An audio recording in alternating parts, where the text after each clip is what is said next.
Okay, let's talk about the menstrual cycle and how to offset some of the symptoms that come along with it. Now, disclaimer, yes, I have a penis, so I will never know how it feels, but it is probably one of the most important biological processes because it's responsible in preparing the female body for pregnancy. And because of that importance, it doesn't really make sense that it should feel terrible. Now, granted, yes, shedding the uterus lining and bleeding is unlikely to be symptom-free or feel good. But it does not make sense for, as I say, hierarchically, one of the most important processes to our survival as a species to be painful. And so what came from me noticing that some females were completely unaffected and others were very heavily affected is, why are they affected? And surely there are ways to offset this. And as it happens, there are.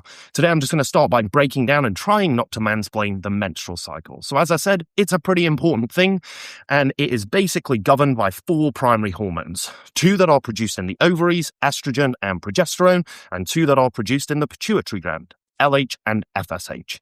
Now, during the cycle, these vary and they have certain functions that drive both the important things to do with uterus lining growth, uterus lining maintenance, and then the shedding of said uterus lining, but they also have secondary effects that drive a lot of the symptoms that people experience, positive or negative.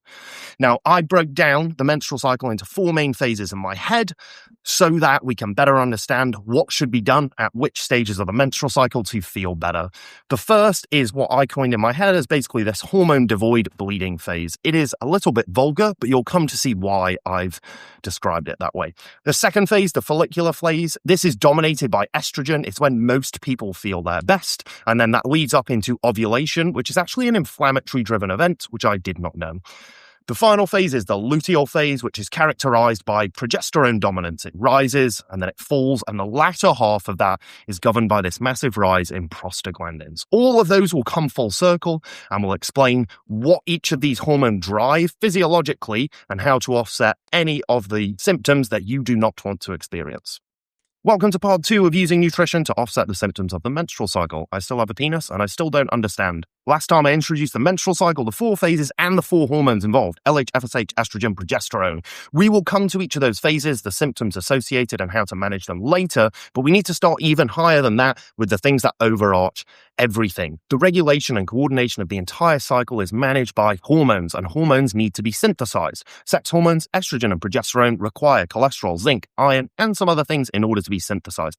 If you do not have these in your diet, you will either not get enough hormone and therefore not enough signal, or there will be stress applied to the body as it tries to produce them regardless. Secondly, much of the menstrual cycle is driven by prostaglandins. These are lipid-based signaling molecules that handle inflammation and contraction of smooth muscle.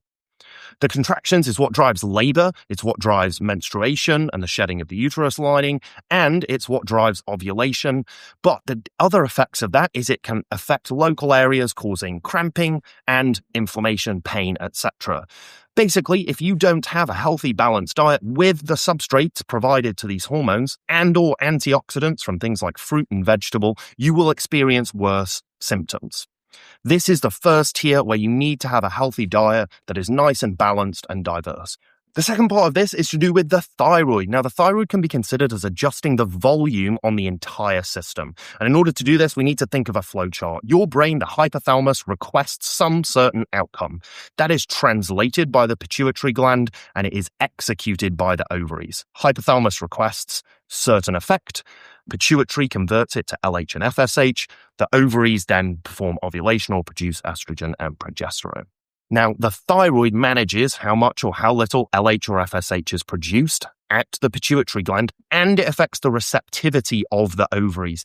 Basically meaning that if you are hypothyroid, you have too little thyroid, it's like turning the volume down on what the hypothalamus is requesting, meaning that you don't get enough hormones, which can lead to irregular periods, etc.